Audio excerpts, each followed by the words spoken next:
6.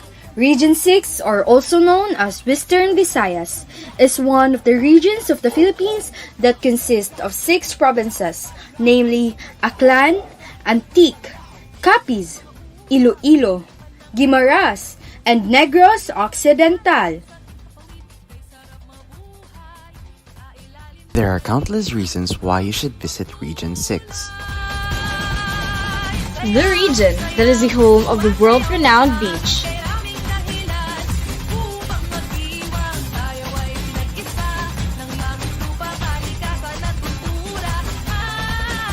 But wait, there's more.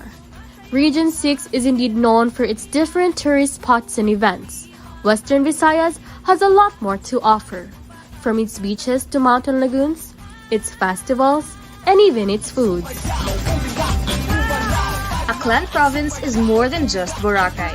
Visit the Calibog Piña village and see how locals turn plant fibers into stunning clothing. Antique is flanked by marine reserves and sleepy fishing towns. It's a great place for people looking for a laid-back escape. Capiz, also known as the seafood capital of the Philippines. Capiz also boasts of enchanting caves, historical landmarks, and beaches that will fulfill your wanderlust. Guimaras has clear blue waters, sun-kissed beaches, and a serene vibe. The flourished art scene in Iloilo City will take you on a deeper understanding of its history and culture. From the wonderful locals to the fantastic tourist getaways, Negros Occidental surely has it all for you.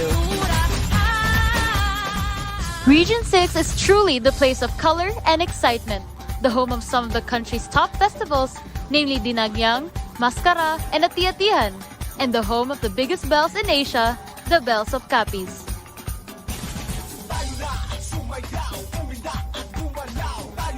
Come and visit Region 6. Enjoy what it has to offer, seek out its undiscovered attractions, and unravel its treasures.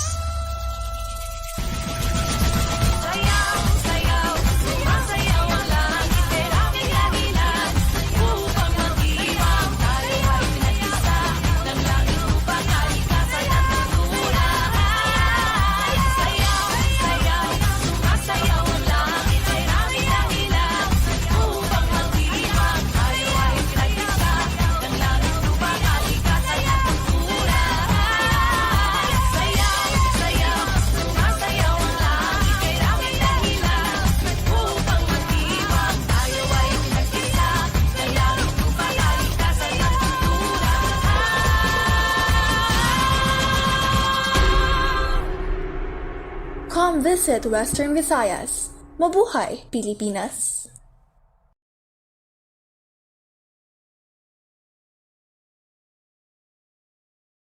Good day everyone, I am Larissa Banaag. So, I am here to discuss the geography of Region 6. So, Western Visayas. So, Western Visayas is one of the administrative region here in the Philippines. And designated nga siya as Region 6. And meron siyang 6 provinces, which is the Aklan, Capiz, Antique, Guimaras, Iloilo, and Negros Occidental. And meron din siyang 2 highly urbanized cities or tinatawag nating independent cities, which is the Bacolod and Iloilo cities. Iloilo City. And meron din siyang 16 component city, and kasama na dun yung Bacolod and Iloilo City. So, Western Visayas or Region 6 has 4 native speakers Visayan language which is the Hiligaynon, Kinaraya, Aklanon, and Gapisnon. So, ang Western Visayas daw po is merong major island which is the Panay, and ang pinakamaliit naman po niyang island is Guimaras. So, ang Western Visayas din daw po is bordered to the north by the Sulu Sea, and northeast naman po is by the Visayan Sea, and east is by the province of Negros Occidental. Southeast naman po is Iloilo City, and the west po is by the Sulu Sea din po. So, on May 29, 2015, the Region 6 was realigned dahil nga po nawala yung both na lugar, which is the Bacolod and Negros Occidental. But naibalik din naman ito kasi yung Region 6 is na-dissolve. So naibalik ito sa Western Visayas ang Bacolod at saka ang Negros Occidental noong August 9, 2017. So, pag-usapan naman po natin ang 6 provinces ng Region 6. Unahin na po natin ang Capiz. So, Capiz po is matatagpuan sa gitnang bahagi ng Western Visayas and ang capital naman po nito ay ang Rojas. So, ang Capiz daw po is nakaharap sa Sibuyan Sea. So, next po is the Aklan. Aklan is founded April 25, 1956. At ang largest municipality and capital po nito ay ang Kalibo. And also, Aklan is also known for Boracay. And ito po ay diniklara bilang Mother of All Philippine Festival. So, next po is Antique. So, Antique, who crafted the one and only rice terraces cluster in Visayas. So, ang capital naman po nito ay San Jose Buenavista, the most populous town in Antique. So, next one po is the Guimaras.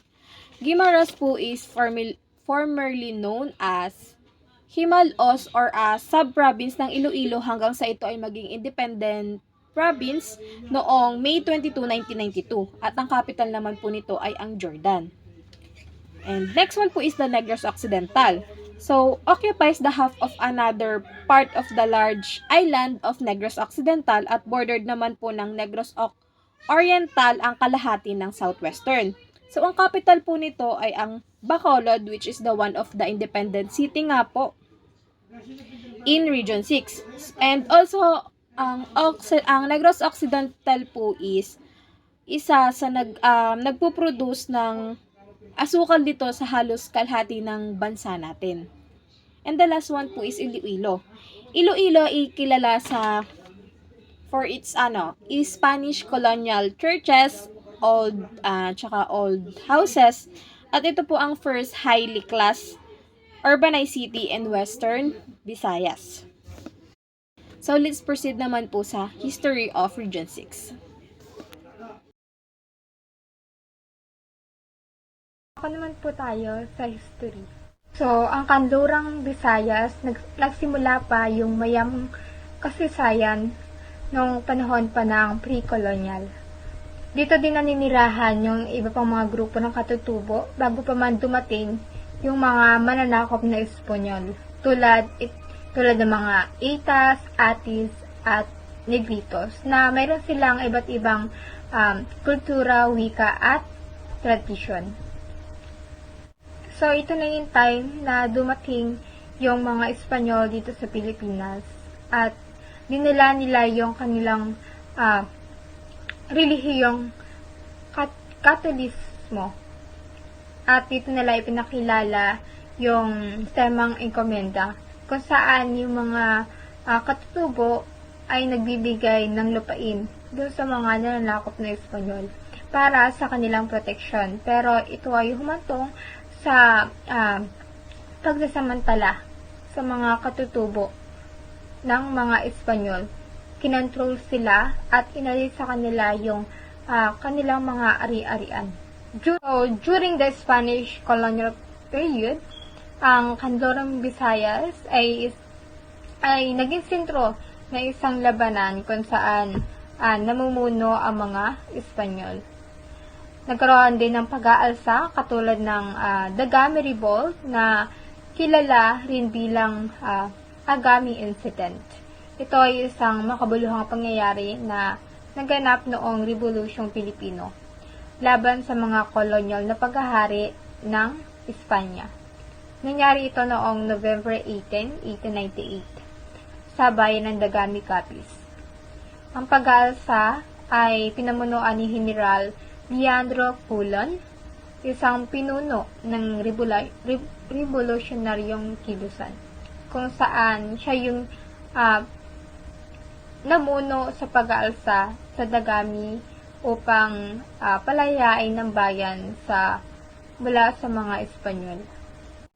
During the Spanish era, ang industriya ng asukal sa Western Visayas, particular sa Negros Occidental, ay nakaranas ng pagtaas na naging pangunahing ekonomiya. Nagpatayo din sila ng mga malalaking asyenda o mga taniman ng tubo na nangangailangan ito ng malawak na lupain. Ang asyenda na naipatayo, nagbunga ng kayamanan at kapangyarihan sa Elite. Sila din ang naging dominanteng pwersa sa ekonomiya ng region na nagkaroon ng malaking impluwensya sa politika. Ang mga katutubong populasyon ay madalas silang napipilitang magtrabaho sa plantasyon sa ilalim ng mga malulupit na mga nanakop sa kondisyon na may mababang sahod at limitadong mga karapatan. Bumuo din sila ng isang ma-impluensyang elite class na nangibabaw sa ekonomiya ng rehiyon sa mga henerasyon. Ang socio-economic landscape na ito ay humubog sa pag-unlad ng kanlurang Visayas at ang mga likas na hindi pagkakapantay nito. So, noong huling bahagi ng ika-19th siglo, ang kanlurang Visayas, ang rehiyon ay aktibong lumuhok sa Rebolusyong Pilipino laban sa pamamahala ng mga Espanyol. Ang revolusyong ito ay isang kilusan para sa kalayaan at naglalayong wakasan ang kolonisasyon ng mga Espanyol sa Pilipinas. Ang mga pinuno tulad ni General Martin Delgado mula sa Iloilo at Jacinto Alacson mula sa Negros ay gumanap sa mahalagang papel sa revolution. Inorganisa at pinamunuan nila ang kilusang paglaban, pagpapakilo sa mga lokal na komunidad at pag-uugnay ng mga pag-atake laban sa mga pwersang Espanyol. Ang kanilang mga pagsisikap at ito ay humantong sa pagbagsak ng kolonyal sa paghahari ng Espanya. Noong Hunyo 12, 1989, idiniklara ng Pilipinas ang kalayaan mula sa Espanya na minarkahan ng isang makasaysayang bansa. So, ang pagluhok ng kanlurang Visayas sa revolution ay nag-ambag sa pangkalahatang layunin ng pambansang pagpapalaya at ipinakita nito ang matinting pagdagnais ng rehiyon para sa sarili pagpasya na nagkaroon ng malaking papel sa paghubog ng takbo ng kasaysayan Pilipinas. After po nung digmaan ng Espanyol at Amerikano noong 1898, ang kanlurang Visayas naman po ay napaisalalim ng mga Amerikano. Dito na po nakita ang pagbabago o nakaranas ang region na ito ng pagbabago sa pagmahala ng mga Amerikano katulad ng sa edukasyon at pag-unlad ng infrastruktura sa dulot ito ng mga Amerikano. Noong ikalawang digmaang pandaigdig sa kanlurang Visayas, ang rehiyon ay nakaranas ng makabuluhang gawaing militar at kahirapan. Sinakop ito ng mga mapwersang Hapones mula 1942 hanggang 1945. Ilang labanan na naganap sa iba't ibang probinsya at maraming sibilyan ang nagdusa mula sa pananakop. Itinataga ang mga pwersang Hapones ang kanilang kontrol sa region at nagpatupad ng mahigpit na mga tuntunin at regulasyon. Kinakailangan ng mga tao sa kanlurang Visayas na umangkop sa mga bagong patakaran at humarap ito sa iba't ibang hamon. Kabilang sa mga kakulangan sa pagkain, sa pilitang paggawa, at mga paghihigpit sa paggalaw. Maraming mga sibilyan din ang sumailalim sa mga kalupitan ginawa ng mga pwersang mga mananakop. Ang mga kilusang paglaban at pakikidigmang gerilya ay naganap sa panahon ito, kung saan ang mga lokal na madirigma ay nag-organisa ng kanilang mga sarili upang labanan ang pananakop ng mga Hapones. Ang mga grupong ito, ang paglaban ay nagsagawa sa mga gawaing pagsabotahe at pananambang laban sa mga pwersang Hapones. So, ang pagpapalaya sa Kanlurang Visayas ay naganap sa pagtatapos ng ikalawang digmaan. Ikalawang digmaang pandaigdigan sa pinagsamang pagsisikap ng mga pwersang Pilipino at Amerikano na palayasin ang mga Hapones sa rehiyon. Ang pagpapalaya ay nagdulot ng pag-asa at ginhawa sa mga tao. Ngunit, kung digmaan ay nagkaroon ng pinsala sa rehiyon at sa mga naninirahan dito. So ngayon, ang Kanlurang Visayas ay isa ng masiglang rehiyon. Ang ihong ito ay patuloy na umuunlad sa iba't ibang industriya tulad ng agrikultura, turismo, serbisyo na nag-aambag sa pangkalahatang pag-unlad dito sa Pilipinas. At ang pook nito ay tulad ng mga Fort San Pedro sa Iloilo City at Balay Negren sa Silay City. Ito ay nagsisilbi na paalala sa mga mayayamang kasaysayan na naganap or nakaraan na nangyari sa Kanlurang Visayas.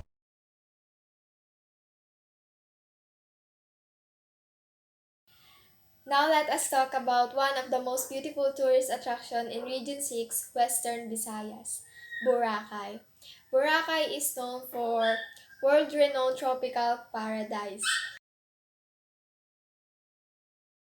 Boracay is famous for White Beach, a 4-kilometer stretch of pristine, powdery white sand along the island west coast. It is divided into 3 stations, each with its unique atmosphere and offerings.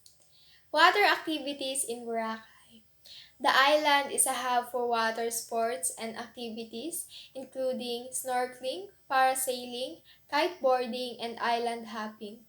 The crystal clear water and vibrant marine life make it a paradise for water enthusiasts. Pucachal Beach. Located on the northern part of the island, Pucachal Beach is known for its coarser white sand and beautiful puka shells. It offers a more serene atmosphere compared to the bustling white beach. Boracay comes alive at night with a vibrant nightlife. Station 1 and 2 offer a variety of bars, restaurants, and beach parties, providing a lively and a festive atmosphere. The Mall, a popular shopping area in Station 2, the mall features a wide range of shops, boutiques, and eateries, offering everything from souvenirs to local and international cuisine. Boracay's combination of natural beauty, water activities, and lively atmosphere makes it a top destination for both relaxation and adventure seekers. Keep in mind that preservation efforts are ongoing to maintain the island's beauty and sustainability. Hello everyone, my name is Princess Linya Vicadorna, Region 6, Cuisine. Ang chicken inasal ay nagmula sa Bacolod Negros Occidental. Ang manok ay may halong suka, katas sa kalamansi, bawang, luya, tanglad at annatto oil na nagbibigay ng ibang kulay at panlasa. And after that, pwede na siyang ilagay sa ibabaw ng uling. Kadyos baboy langka. Ito ay gawa sa kadyos beans o green peas, pork beans at hilaw na langka na niluluto sa isang sabaw ng hipon, sibuyas at kamatis. Ang ulam ay may pahiwatig ng tamis ng langka. Batchoy, lapas batchoy, nagmula sa Iloilo. Ito ay ginawa gamit ang parehong sangkap tulad ng orihinal na batchoy. Ngunit may dagdag na pritong bawang at nilabo na itlog. Pansit molo, isang dumpling soup na nagmula sa Molo, Iloilo.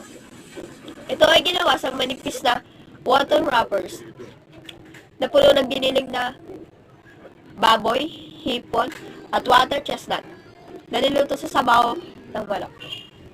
Ito ay bagay sa malamig na panahon. Products. Ang mga pangunahing produkto ng Region 6 ay palay, kape, sugarcane, mais, kamoteng kahoy, munggo, saging, asukal, niyog at ginto. Sumunod dito ang kanilang handicrafts na basket at banig. At isa din dito ang kanilang pinagmamalaki na pinindang. Pinindang is a dried fish. Pinindang is a native and produced in the northern municipalities in the province of Antique, namely Kulasi, Tabiao, and Lauan. The process of drying is very simple. A handful of huboy-huboy is placed on top of parasol leaves and sun-dried for 4 to 6 hours. It is made mostly by women.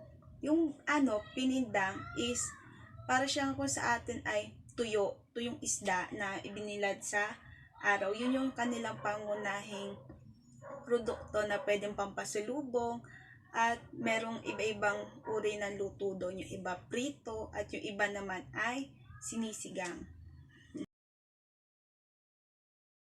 So, let's welcome to Region 6.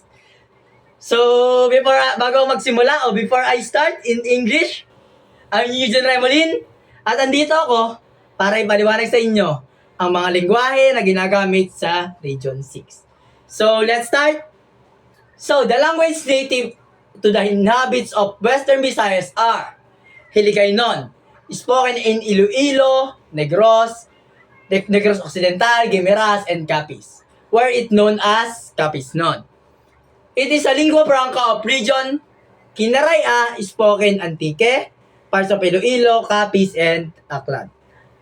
Akyano is spoken in Aklan. So, kung papadaliin natin kung paano mas madaling maintindihan, ang Hiligaynon ay karamihan ginagamit sa Western Visayas ay Hiligaynon. Tapos kung sa lugar-lugar naman ay kilala ang Kinaraya na salita sa Antique, tapos yung sa mga parts ng sa mga parteng Iloilo, Capiz, and Aklan. Tapos, alam din sa Aklan, ang salitang Akyanon. Yun ang mga kadalasan ginagamit ng mga taga-Aklan.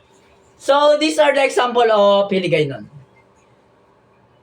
Maayong aga sa inyong lahat. O kaya, ayun nga, sinabi ko kanina, maayong aga, doon ko nakuha yun. Salitang Hiligaynon yun. O maayong aga, ibig sabihin in English, good morning. Maayong gabi, good evening. Nahilaw ako sa imo, ibig sabihin nun, sabihin nyo na sa mga kilala nyo taga Western Visayas, I miss you. Ulit, anong I miss you? Nahidlaw ako sa imo. At isa pa dun ay ang palangga taka. Ibig sabihin ay I love you. Tapos dagdag kaalaman lang, ang ginagamit lang nila sa Western Visayas, sa Region 6 ay yung English and Tagalog ay for educational purposes.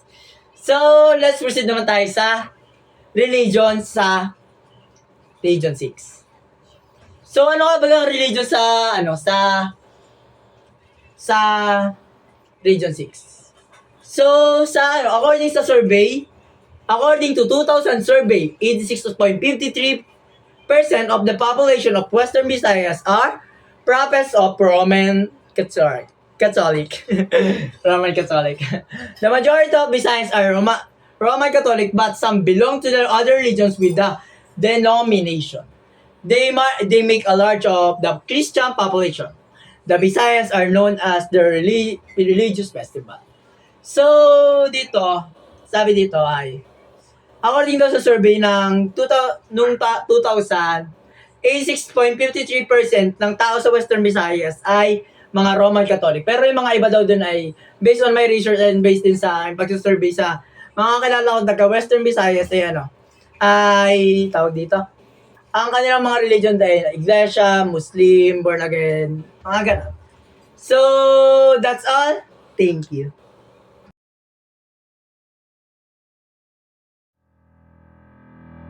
Mabuhay Central Visayas!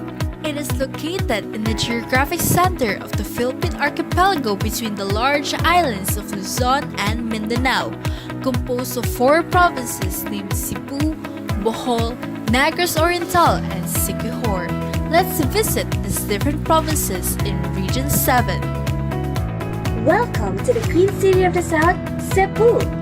The people of this thriving province in the Central Visayas are proud of their culture, which embodies the values and beliefs. This entails honoring and comprehending local traditions and customs.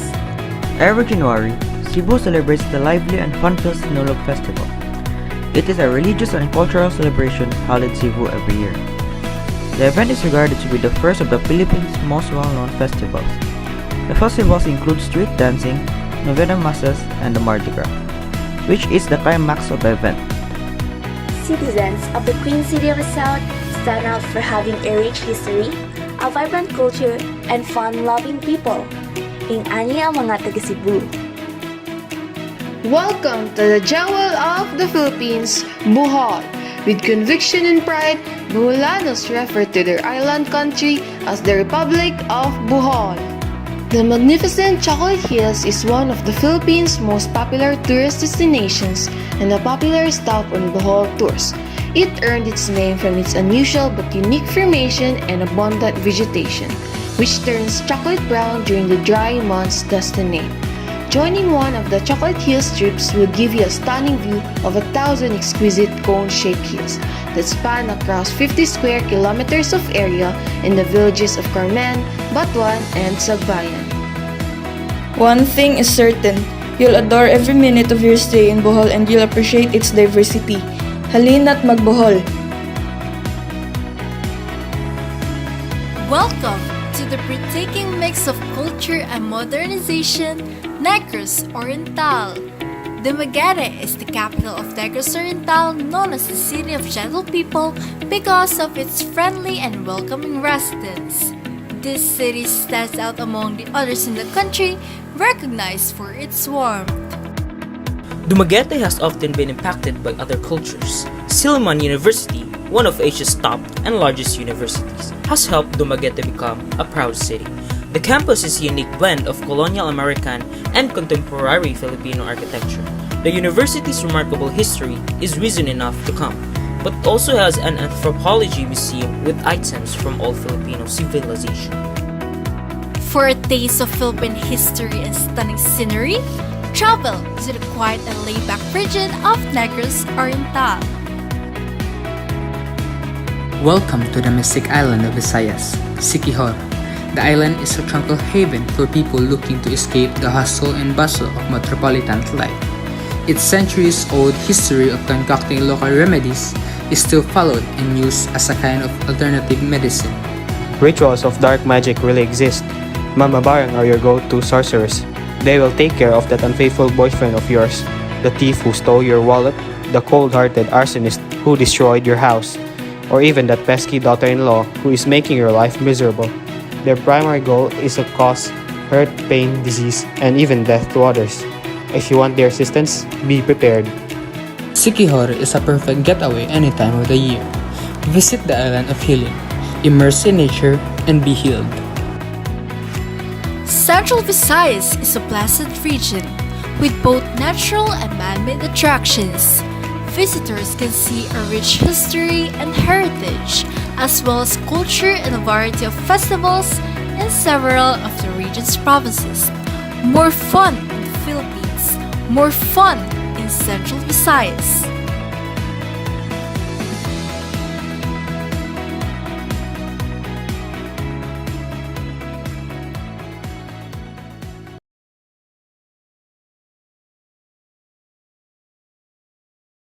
Good day, everyone. I am Larissa Banaag. So I am here to discuss about the geography of Region 7.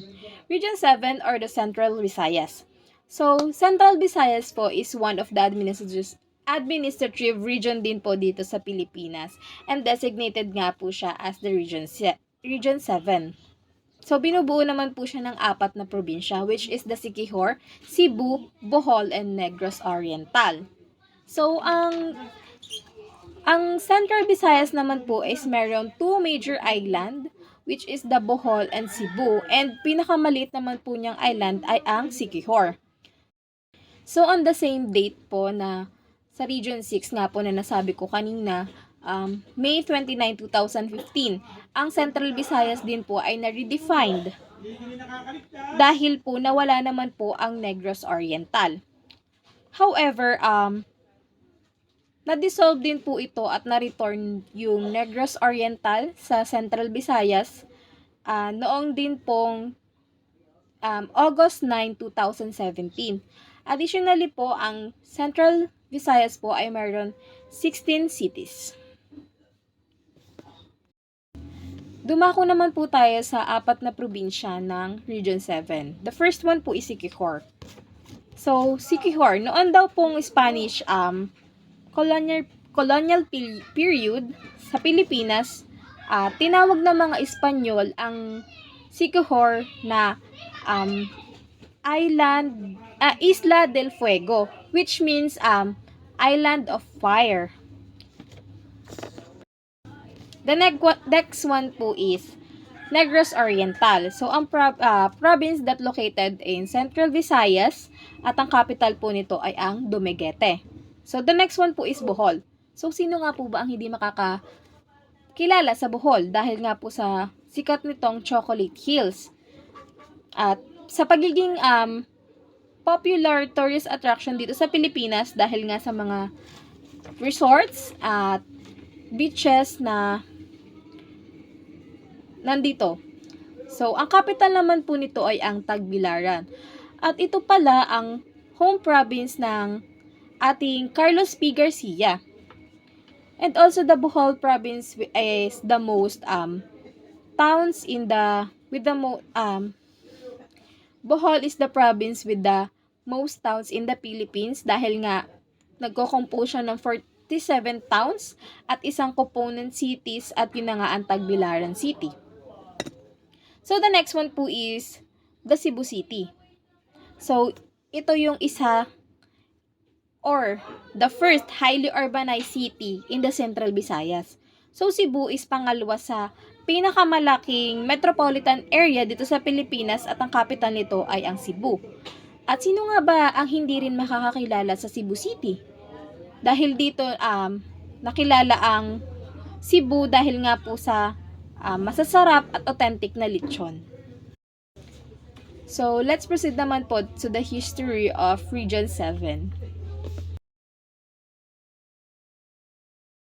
The history of Region 7 o ang Central Visayas ay isang rehiyon sa Pilipinas na mayroong 4 na lalawigan. At ang Central Visayas ay mayroong mayamang kasaysayan na nagmula pa noong pre-colonial. So, during the Spanish colonization period, ang Central Visayas ay kilala bilang Colonia del Santísimo Nombre de Jesus. At ito ay nasa ilalim ng jurisdiction ng Kapitanang General sa Pilipinas. In the 19th century, ang Central Visayas ay malaki ang naging ambag sa naganap na digmaan, paglaban para sa kalayaan mula sa nanakop ng mga Espanyol. Ang Central Visayas din ang naging taguan ng mga lumalabang bayaning Pilipino, tulad ni Pantaleon Villegas o mas tinatawag na Leon Quilat at si Francisco Daguhoy. Noong digmaang Pilipino at Amerikano, ang Cebu ay naging isang larangan sa pagitan ng mga revolusyonaryong Pilipino, ang puwersang Amerikano. Ang 3 de Abril ay isa sa mga makabuluhang labanan na naganap noong digmaan Pilipino at Amerikano. Nangyari ito noong April 3, 1898. Sa Cebu ang laban ay naganap sa pagitan ng mga revolusyonaryong puwersang Pilipino sa pamumuno ni General Lapu-Lapu at ang mapuwersang Amerikano. Isa ito sa tunggalian na sumisimbolo sa paglaban ng mamamayang Pilipino laban sa mga dayuhang kolonisyon. Ang Central Visayas naapektuhan din noong ikalawang digmaan dahil sa sinakop din ito ng mga Hapones. Isang kilalang tao sa Cebu si Vicente Golas. Noong ikalawang digmaan pandaigdigan, at isang pinuno ng mga gerilya ng Central Visayas. Ginampanan ang mahalagang papel sa kilusang paglaban sa pananakop ng mga Hapones, Sigulas, at isa sa mga iba pang pinunong gerilya ay buong tapang na nakipaglaban para ipagtanggol ang kanilang tinubuang bayan at protektahan ang lokal na populasyon mula sa mga kalupitan ng ginawa ng mga sumalakay. Napakahalaga ng kanilang mga ginawa dahil palaya ang Pilipinas mula sa mga mananakop na mga dayuhan. Tapos ng digmaan, ang Central Visayas ay muling bumangon. Ito ay isa ng maunlad na region na may kaibang ekonomiya. Meron na itong magagandang dalampasigan, makasaysayang lugar, at makulay na mga pagdiriwang na umaakit sa mga turista na pumupunta doon.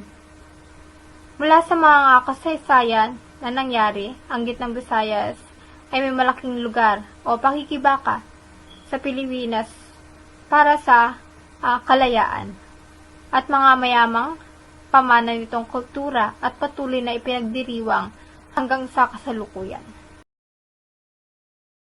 Now let us move on to tourist attraction of Region 7, Central Visayas. Bohol.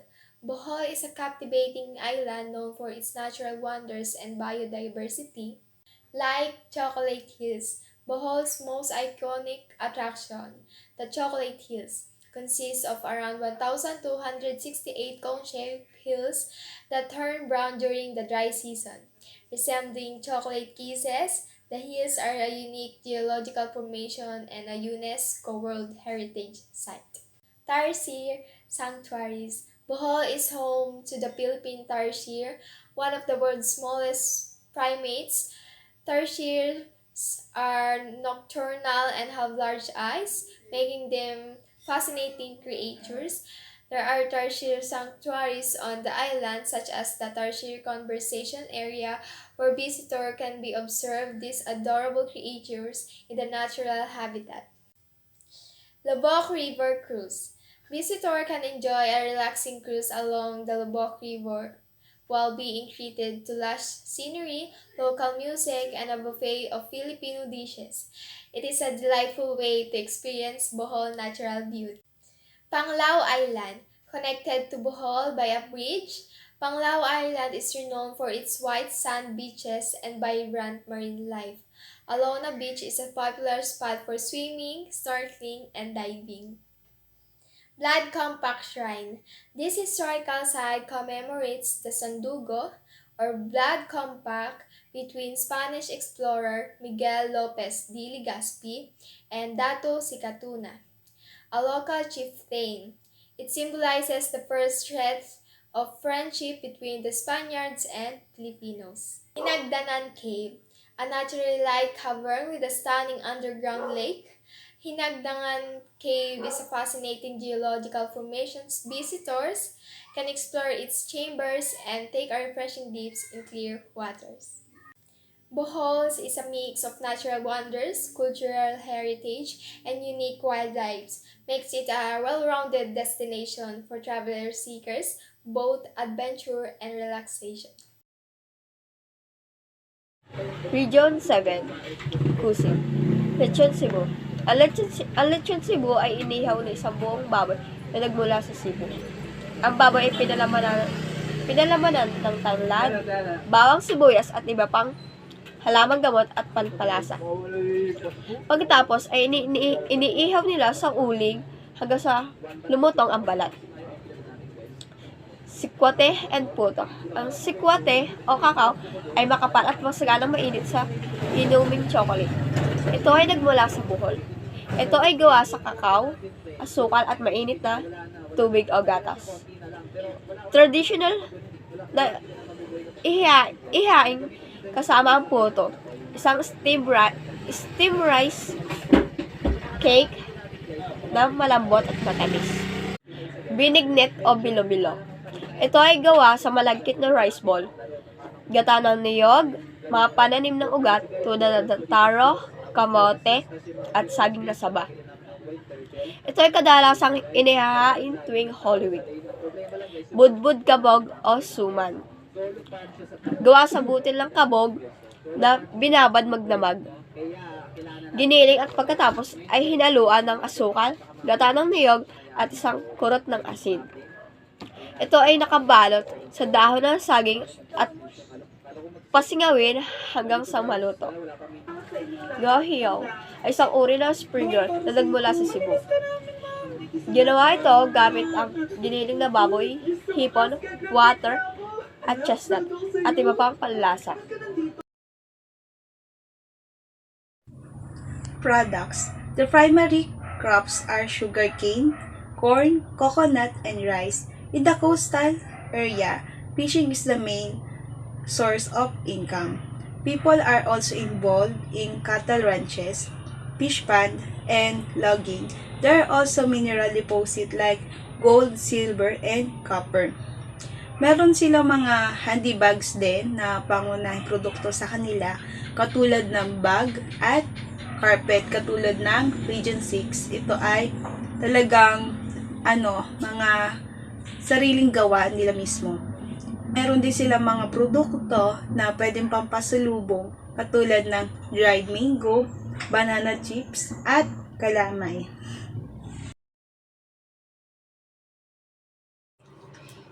So, ayun guys, ipapaliwanag natin at ipapaalam ko sa inyo ang mga lengguwahe na ginagamit sa Region 7. So, ano-ano nga ba ang mga lengguwahe na ginagamit sa Region 7? The regional center of the largest city is Cebu City. The region is dominated by the native speakers of four Visayan languages. So, may 4 na tayong mga language na ginagamit sa Region 7. Yun ay ang Cebuano, Bantayanon, Boholano, and Porohano. So, ito ang example ng salita ng Cebuano. Ginugugma tika. It means, I love you. Next is, gumingaw ko nimo. Ibig sabihin, I miss you. Ang kasunod ay maayong buntag. Ibig sabihin, good morning. Ito ang ginagamit pambati ng mga Cebuano. Maayong buntag. So, tapos na tayo sa mga lengguwahe. Dito naman tayo mag-proceed sa religion. Ano ba ang rehiyon o religion sa Region 7? Ang religion dun ay, ang karamihan din, same lang ng Western Visayas. Sa Region 6 ay Roman Catholic. Roman Catholic, the Visayas broadly share a maritime culture with a strong Roman Catholic traditions. Integrated into pre-colonial indigenous core throughout centuries of interaction and migration mainly across the Visayan, Sibuyan, Camotes, Bohol, and Sulu Seas. So, ayun nga po guys, ang parang pinaka-religion nila dito ay ang religion nila dito ay Roman Catholic. Tapos parang kilala ang Region 7 na yung parang religyoso nasa tradition nila pagiging Katoliko. So, that's all. Thank you.